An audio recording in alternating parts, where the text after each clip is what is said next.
Yo guys, what is going on, and welcome back to another episode of the FM Reboot. It's episode number 49, and today we're returning with a brand new season as our 5th year at Molineux gets underway. Today we see the first game of the Premier League season at home to Chelsea, a look at pre-season, what happened in the Euros, and of course the much loved transfer special where, spoilers, we spent more money than ever before, and it was without question the biggest and I'd say best of the save.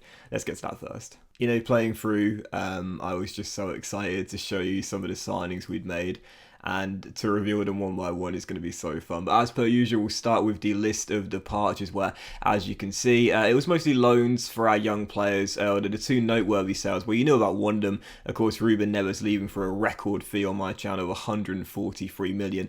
Is he worth it? I mean, he's an elite midfielder in the prime of his career, and Barca are only paying him 85 grand a week, so really I feel like it's a good deal for both teams, you know what I mean? Barcelona got a fantastic midfielder that fits their side perfectly in the prime of his career on a relatively low wage, all things considered. Yet we also got £143 million. I mean, it's kind of hard to turn down that kind of bid there. So I feel both clubs benefited from that transfer there. But also, another Portuguese player left us, and it was indeed Rui Patricio going to Sevilla for 1.5 mil. As we know, the veteran, now 36-year-old, was amazing in the first 2 years. He kind of kept me in a job for a bit, I'm not going to lie. But to be honest, after the Europa League final, I mean, you can't really put all the blame on him, but that first goal he conceded, then not saving any of the free penalties. You can't blame a goalkeeper for not saving penalties, but I am. But no, really, it was such a shame that was the way he bowed out. When you think about the way that some of our players have bowed out, Willy Bolly missing the penalty in the Season 1 finale against Chelsea in the FA Cup final. Season 3, Connor Cody missing the decisive penalty against Brentford in the FA Cup final. And then last year, Rui Patricio missing the penalty having the howler, which led to the first goal in the Europa League final. Crazy how it's sort of been like a player will leave on the back of a really sour note. You know, what's going to happen next? Morton Forsby missing a penalty that stops winning the Premier League? Who knows? But anyway, as for the incomings, it's been an unreal transfer window, and whilst there's not been that many players coming in, the quality that we've added to the team. How have we lost Ruben Neves and got better? Well, let me show you. It's been an amazing window. So as per usual, we'll start off with the least exciting to the most exciting of our 6 signings in the window. Yeah, this kid's really exciting. Yes, that just goes to show you the quality we've brought in the summer. The first signing I'll show was completed actually this morning on the Saturday. Guillaume Borrell, I think that's how you pronounce that. This is a young French left-back we signed from Marseille for a really, really cheap transfer, just 2.5 million. He's had some game time in Ligue 1 as well and done okay as a teenager. And this guy's got some fantastic stats already. We don't really have a backup for Nuri, so I'm going to make this guy my first choice backup left-back, if not Brandon Williams. So physically, 16 acceleration, 13 actual fitness, 40 stamina, nothing really jumping out here, but mentally, 17 determination with 17 teamwork as well is really good, and 16 leadership on a teenager. I talked about this before, but like the leadership stat, it's hard to increase leadership even over many years. Like that stat tends to be one of the most set stats in FM, if you know what I mean. It rarely ever changes, so it's always handy when you sign a young player with good leadership. And technically already 17 tackling, 12 marking, 12 tackling isn't bad either. So only 18, 2.5 mil, 5-year deal, long way to go, but an exciting youngster joining our under 23s. Next up, a new backup goalkeeper. Yes, I've signed 2 of them in the summer, and I have to say, I think this is probably the player that I've signed more than anyone else in my FM saves. I had him in my Cardiff save, I had him in my Swansea save, I'm pretty sure I had him in my Norwich save last year, and now I've got him in the Wolves save as well. It's just because in the game, the Red Devils tend to always prioritise De Gea as their number 1. Henderson is normally available on a relatively cheap transfer as the seasons go by, and no exceptions in this save. In the final year of his contract, the Red Devils put him on a transfer list. We've got him for £12 million. And whilst he hasn't had that much game time, because again, the Red Devils in the game always prioritise the Spaniard as opposed to Henderson, we know this guy's got some very good stats. 27 years old, means in his prime of his career right now as a goalkeeper. And again, you know, physically, nothing jumps out too much, but he's got the basics. Again, mentally as well, nothing jumps out at you too much, but he's got the basics. And in terms of his goalkeeping stats here, 15 for one-on-ones and reflexes is very good indeed. So as a backup goalkeeper, he'll do the job just fine. The contract is pricey though, 4-year, 125 grand a week. But again, I've had the guy in multiple saves and I've got him once again. I don't think I've ever signed anyone more than Dean Henderson. He's always with my team. And speaking of signing the same player, I mean, was this one ever in doubt? It would be more shocking if he didn't sign for us. Yes, here on a 5th straight loan deal. Hashtag forever loan. Welcome back, Francisco Trincao. My goodness gracious me, what are Barcelona doing with this guy, man? They signed him from Braga for 28.5 mil, and for the 5th straight year, he comes to Molineux on loan. Now, as you know, last season, he struggled quite a bit and had a couple of serious injuries to deal with as well. He's actually got injured in the summer as well, so he's got torn knee ligaments and therefore won't feature in the first couple of months of the season. But to be honest, this guy has been very good in the first 3 years, especially with us here at Molineux on loan. And again, once again, just like every single year, we're not paying a monthly fee for the guy, we're just paying what is, to be fair, a pricey contract of 140 grand a week, but not paying a monthly fee, not having to pay a transfer fee. I mean, again, the guy will cost like 90 to 100 mil to bring him in permanently. So what's the point in signing him permanently if we just get him on loan year after year? It just makes economic sense, right? But as you know, Trincao is amazing. One thing you'll notice, the difference with Trincao this season is I've changed the squad number to 11, which he wears in real life at Wolves. That's only because Patricio was here, and whilst he was here, I didn't want to take away the 11 from him. But now he's gone. I've given him the 11 he wears in real life. So yeah, Trincao, I mean, you've seen the guy's stats. You know this guy's amazing. You see him every single year. He's back once again. Hashtag forever loan. And again, he's going nowhere, man. He loves Wolves. He loves me. He'll always come back on loan, and I'm fine with it. So I've got 3 more players to show you, and I don't know which one to go with. I could go with possibly the steal of the window. I could go with a new club record fee for our new goalkeeper, who's world class. Or I could go with a wonder kid that's going to go straight in our first team, and I'm hoping could be a star in our back line. I don't know. I think I'm going to go with possibly the bargain of the window. And what a signing this is. Yes, absolutely buzzing about this one. Max Aarons arriving from Norwich for 26.5 mil. Now, the Canaries went down last season, so you know I was going to be looking at their team, seeing what great youngsters they've still got and what ones are available. And he was on the transfer for 26.5 mil. He wanted to leave Norwich. He's not the reason they went down. He's been consistently good throughout the course to save so far. Even last season, not the greatest average rating, but 5 assists in 37 games.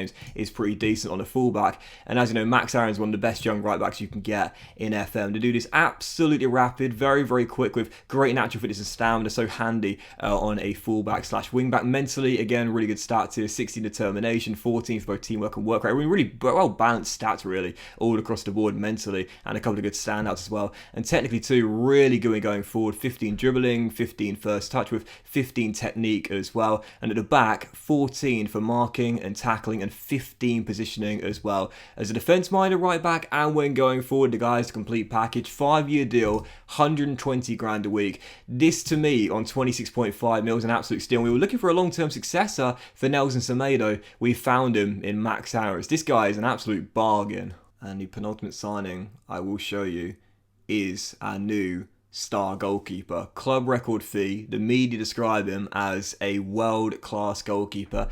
And I'm inclined to believe that as well. Our new number 1, Unai Simon, joins from Athletic Bilbao for what I thought was a brilliant deal here of 43 mil. Now, that was the release clause in his contract from Athletic Bilbao. You see the past 4 years in the save. As you can see, he's been a number 1 shot stopper. He's got 12 clean sheets in 3 of the seasons and then 13 in 1 as well. He got 7 man of the matches 2 years ago. That's very rare for a goalkeeper, always averaging a 7.0 or above. As a goalkeeper, that's very impressive indeed. And to be the long-term success for Patricio, we were looking for one. We've found one.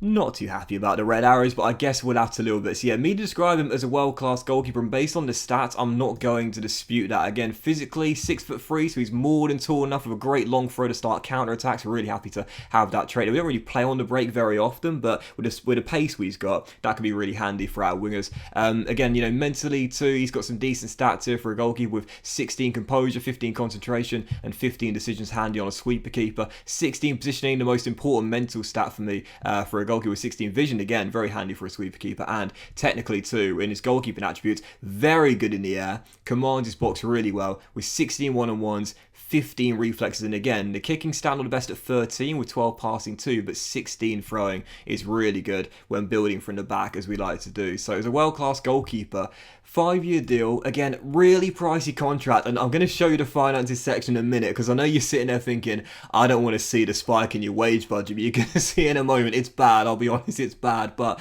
this guy for 43 mil to me was an absolute bargain. We need a long-term successor for Patricio, we've got one. He takes the number 1 as well. We're briefly on this. Obviously, Carl Ikeem had it before he retired after his cancer. And Patricio didn't take the number 1 out of respect for Ikeem. But as we know this season, Jose Sarr was given Ikeem's blessing for the number 1. So just like in real life, I wanted to keep it realistic and give Unai Carl Ikeem's former number 1. But Simon in, and again, a world-class goalkeeper.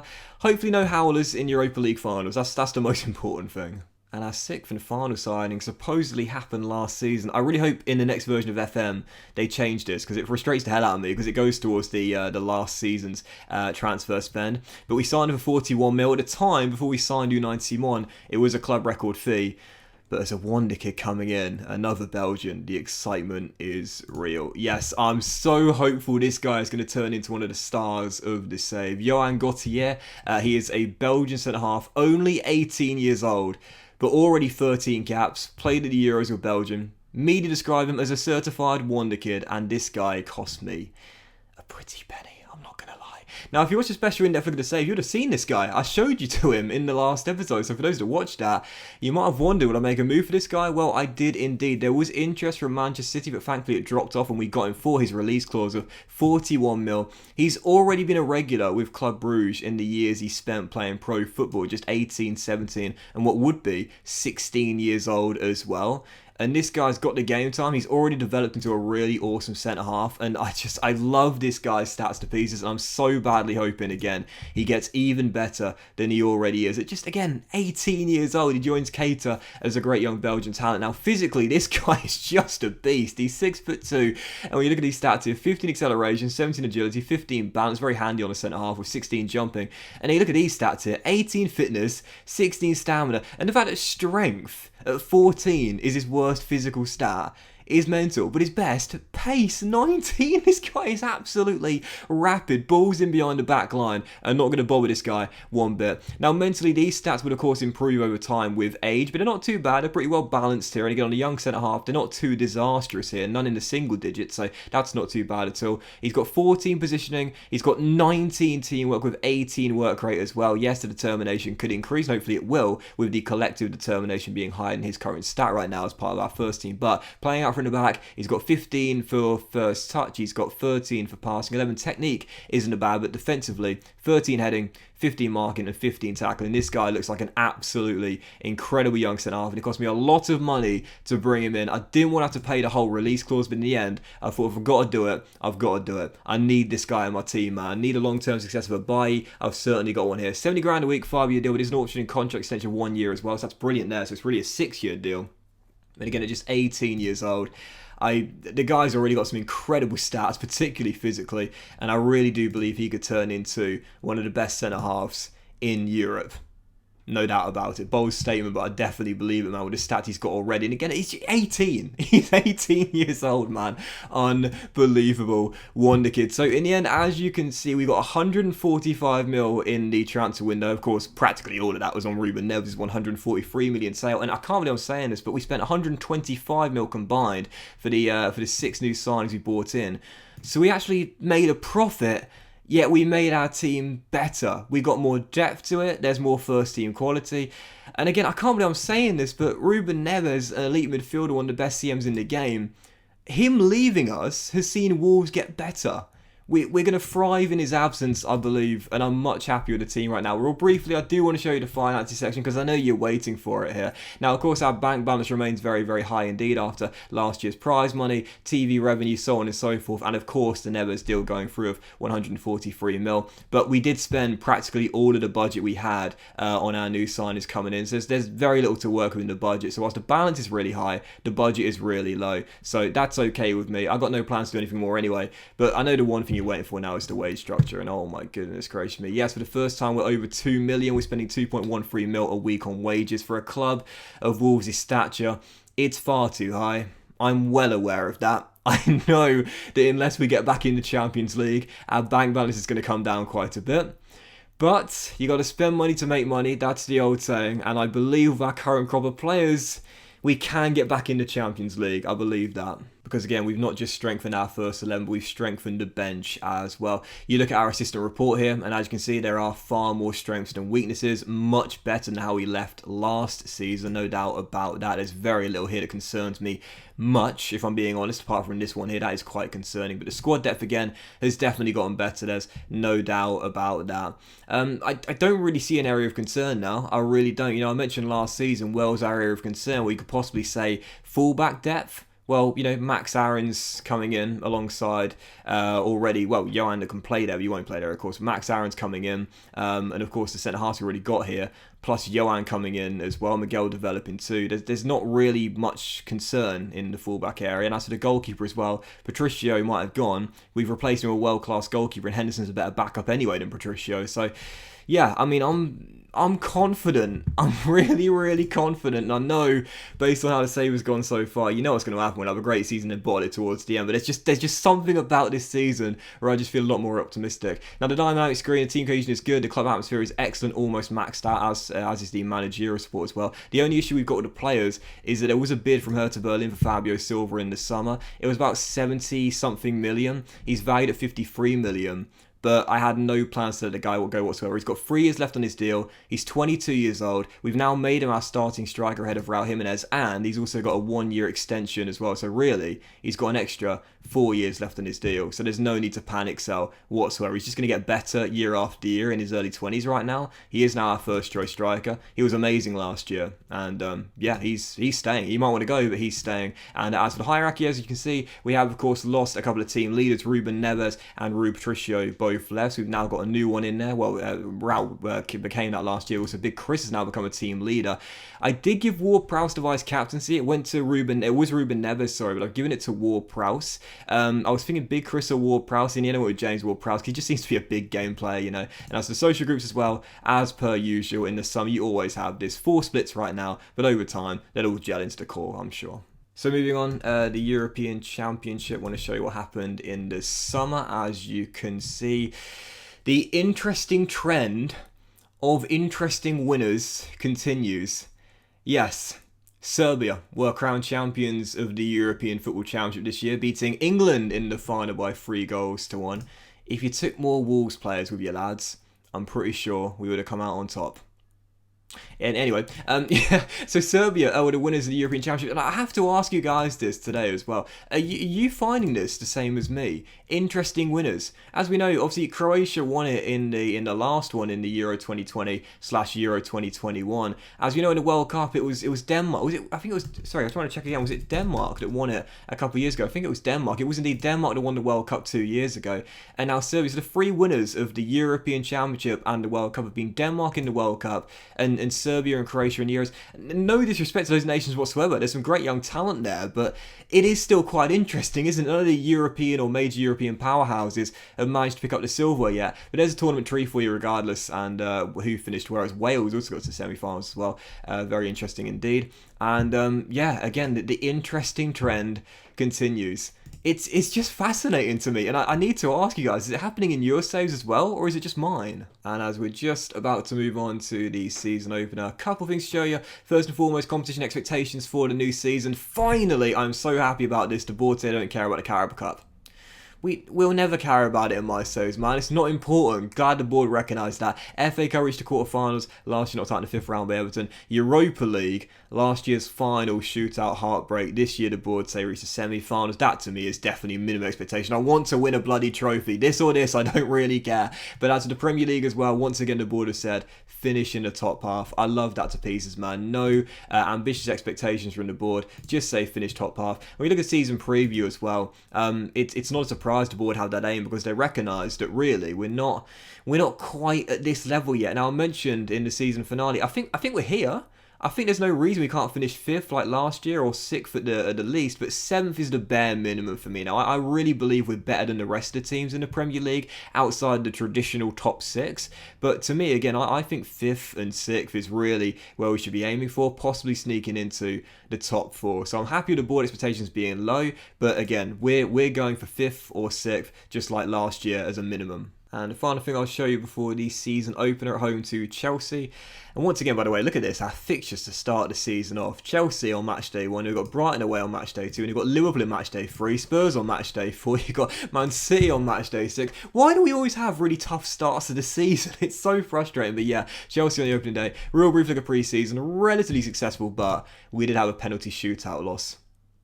Morton Forsby missed the decisive penalty. What is it about this save and giving me heartbreak, man? I really don't know. Anyway, first game of the episode, only game of the episode, and of course first game of the season as well. Absolutely buzzing for it. Opening day, Chelsea at home, massive game on match day 1 here, and again, not going to read too much into it regardless of the result, because just like we've seen consistently throughout the save so far, we always get given tough fixtures to start the campaign off, so yeah, not going to take too much away regardless of the result. Hence the game, as you can see, a couple of players down. Gibbs White, of course, still not back from that broken lower leg he got towards the back end of last season. Traore's not fit enough to play, or is Raul Jimenez, and Trincao, as we know, is down with a torn knee ligaments he got on international duty. Everyone else is fine. We'll see some debuts today in our 4-2-3-1, and this is our team. So Unai plays between the sticks for the first time in the Premier League. Max Aaron's at right back with Johan and Big Chris, our centre-half duo, by Nuri left back. And we've got Ward-Prowse and Forsby through the middle, Jota and Nato on the wings, and Buendia supporting Fabio Silva up top. On the bench, Henderson, Bailly, Keita, Semedo, McTominay, Jordan. This guy's gone briefly on Bailly as well. Signed a new contract in the summer. He's here until 2027. First and only game, it's the opening day. Chelsea won't read too much into this regardless of the result, but still, come on, Wolves. Oh my god. I've just clicked the button.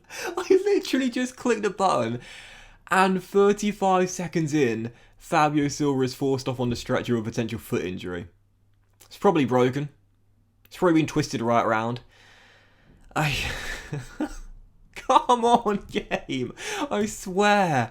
Viscardi, the kid's going to come on. I literally just pressed it. I mean, you know, I don't like to make excuses. I really don't. And I'll always admit it as well. As Fikayo Tomori heads over, I'm not the best player by any stretch of the imagination. But come on, like, let's be honest here. This has been, without question, my most challenging and frustrating FM save in a long time. And there's no doubt about it, we've not had the rubber to green either, in the vast majority of occasions. But 35 minutes in, still tied at 0-0, Chelsea looking dangerous from set pieces once again. Tomori's the target, but as Johan gets up, Hakimi tracks it down, and the Blues win it back. Oh my word, seriously, Fabio Silva going down. 35 seconds into the season. I mean, that's like shades of Gordon Hayward, you know, in his first game as a Celtic at the Cavs all those years ago. Unbelievable. Jota is denied by Onana. Still 0-0. Not much to report in the first half. I'd take a goalless draw on the opening day, you know, but I doubt it's going to happen somehow. Free kick Chelsea. Kurt Zuma's effort deflected, and then the second one blocked as we'll scramble it away. Chelsea looking very dangerous from dead ball situations. Obviously, Chelsea were one of the teams to go into the top 4 last season. You know, I mentioned that I don't know if consistently, and that's the key, consistently we can be a top 4 team, but I do believe consistently we can challenge for it. But if we are going to do that, we need results and points at the very least against the top 4 side. So 20 minutes to go, and again, I would take this, a clean sheet on debuts for Max, Johan and Unai, and a credible point. I mean, this will be a good result, this. But, you know, the common theme in this save and in my Fulham save is late goals getting conceded against big teams. But I think, I think that's offside. And it will be. It's through VAR too. Is this the season we get VAR decisions in our favour? Well, match day 1, we've got one. Did look offside, and yeah, 2 Chelsea players actually were still in offside position. So again, right, cool. And I mentioned before, you know, like, obviously the VAR decisions are like 90%, 95% correct anyway, but it is still frustrating. The vast majority happened against us, but that one in our favour. Everyone's got McTominay for some energy to replace James Ward-Prowse in the final few minutes. But you know what? It might not be the most exciting of opening days, but it's a credible point, and with 3 new members in our team making debuts as part of our back 4 and goalkeeper, a clean sheet is pretty decent indeed. So I'll take that. Johan was 7.0 on his debut, Aaron's was 7.1, and Unai was 7.2. That to me is a bloody good result there, especially losing Fabio Silva 35 seconds into the season. I'll take that. I'll take that. Definitely. Made a point we needed to improve the first team quality, and particularly in our back line in the summer window.